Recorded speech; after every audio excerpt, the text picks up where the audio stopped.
So I was asked a question a week or so ago related to these three little chunks of code. So in the simplest form, we have the declaration of two variables, a and b, with values 5 and 10, and then one of those obnoxious expressions that nobody ought to be writing but show up from time to time, especially in exam questions, b plus equals plus a plus b plus a plus a plus b. And the person asking the question successfully worked out correctly that at the end of this, a should be 7 and b should be 50.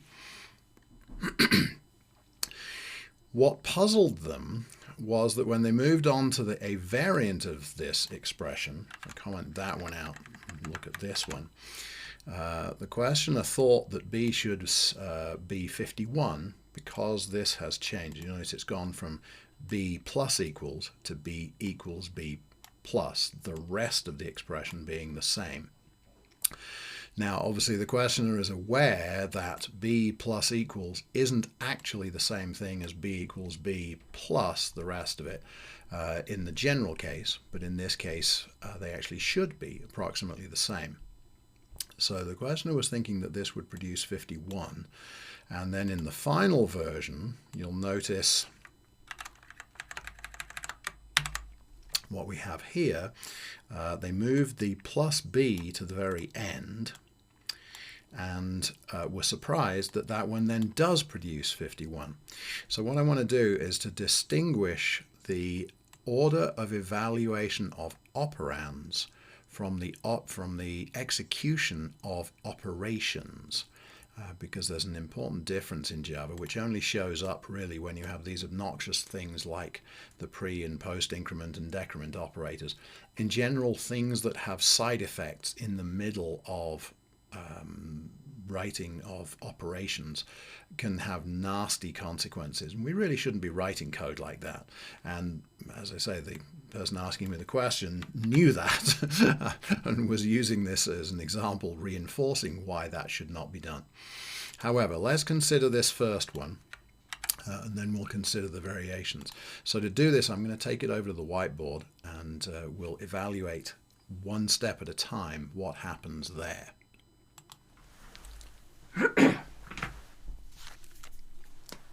So we start with an A, which of course is a piece of storage, and that initializes with the value 5. And then there's a B, which initializes containing the value 10. Then the expression they have says B equals, I'm going to make sure I copy this right, so I got it wrong already. Initially it says B plus equals plus A, and then plus b plus plus, and then plus a plus plus, and then plus a, and then plus b. And the crucial thing to understand about this kind of horrible mess is that in Java, the evaluation of the operands happens from left to right. The evaluation of the expressions happens according to precedence rules. So things like multiplication of a pair of operands will happen before the addition of things. So let's see what that actually means in this case. Well, b is actually an operand here, and its value is 10. We're actually going to overwrite it, so that one is largely irrelevant. Then what we have from left to right is actually, let me back away from that. In this case, it's not irrelevant. The evaluation says that b is 10. So implicitly in here, we have a value of 10, which we will add to the rest of the things. Then what happens is we have plus a. And plus a will do two things. It will change the 5 to a 6, and it will use the 6 as the operand value in this expression. Then we have b plus plus. Now b plus plus will take the value of b and then have the side effect of incrementing b. But notice we haven't actually done the operations yet. We're evaluating the operands. Then we have plus a plus plus. Well, that's the current value of a plus 6, but then it has the side effect of incrementing our a to 7. Now we say plus a, which is 7, and then we say plus b, which is 11.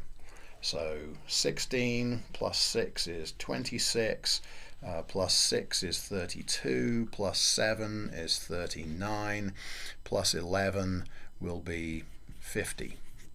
Fair? And that is the value that we actually get from this expression. If we scooch back over here again, if we run this one, we should see that it does in fact produce 7 and 50. 7 was actually the value left in A. We're not particularly interested in that one, or at least the original questioner wasn't. So now we come to this second variation where our questioner was surprised that we still get the value printed 50 for B. So let me regenerate this one on the whiteboard, and then we will run through that one. So I think the simplest thing is to get rid of 99% of this because we're just going to have clutter here, but we can probably borrow the last piece of that. So in this particular case, they put B equals B plus, and then the rest of it. So once again, we start out with 5 for the value of A and 10 for the value of B. So our initial expression, this has the value 10. This one will in fact be overwritten, so we're not particularly interested in it this time. I made the mistake of claiming that last time and then realizing, no, because we're going to use it over here. But B currently, there is the value 10. Then we have plus A. That will increment A from 5 to 6 and use the value 6 as the operand value. Then we have B plus plus. Well, B is still 10, so we get our 10 in there. We increment our 10 to 11, and then the next operand to be evaluated is going to be our A plus plus. Well, that is a 6 because it's a post increment, which leaves that value at 7 afterwards, but it's a 6 we use here. And then we add A, which is 7, and we add B, which is now 11. And this should, I think, be exactly the same computation we did before. 10 and 6 produces 16, plus 10 is 26, plus 6 is 32, plus 7 is 39, plus 11, 39, 40, 50. And if we go back to the actual code and run it, did I run this one already? I think I did. It's hard to tell, but there we ran it again, and it is in fact 50.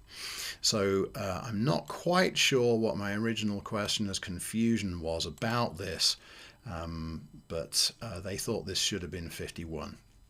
Anyway, hopefully I've explained why it's 50. So then the final version was this one. And what they've done is to move the B plus, in effect, they've appended it hanging off the end instead of being on the first piece there.